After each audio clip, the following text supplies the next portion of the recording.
இந்த கல்யாணம் முடிஞ்ச புதுசுலலாம் இப்போ தலை பொங்க வைக்கணும் அப்படின்னு சொல்லிட்டு இப்போ எல்லாரும் பொங்க பானை கொடுப்பாங்க. ஒரு பெரிய பானை, ஒரு குட்டி பானை 2 பொங்கல் வைக்கணும் அப்படின்னு சொல்லிட்டு அந்த 2 பானையும் தான் இப்போ விளக்க ஆரம்பிச்சிருக்கிறேன். இந்த பொங்க பானை வந்து நானும் ஆரம்பத்தில் வந்து ட்ரெடிஷ்னலாக இருக்கணும் அப்படின்னு சொல்லிட்டு முன்னாடியெல்லாம் மண்பானையில் வச்சாங்க. நம்ம மண்பானையில் வச்சு அதுக்கு எதுவும் டேமேஜ் ஆயிரும் அப்படின்னு சொல்லிட்டு இந்த பித்தளை பானையில் தான் வைக்க ஆரம்பித்தேன். அது வந்து வைக்கிறது போக பார்க்குறதுக்கு நல்லா இருக்கும்.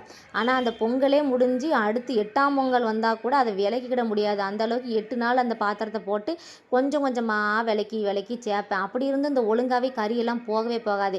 ஏன்னா நம்ம வந்து ஓலை வச்சு எரித்து நம்ம பொங்க வைப்போமா, அந்த கறி பொங்கலையும் பெரும்பாடாக இருக்கும். அதனால் இந்த பொங்க பானையை யூஸ் பண்ணி ஒரு 4, 5 வருஷம் ஆச்சு. இப்போ நார்த் இந்தியா போனதுலேருந்து நம்ம வீட்டில் ஒரு 4, 5 வருஷம் பொங்க வைக்கலையா, அதனால் இந்த பானையில் ரொம்ப ஒன்றும் அழுக்கு இல்லை. அப்படி இருந்து கொஞ்சம் 2, 3 வாட்டி தேய்க்க ஆரம்பிச்சிட்டேன்.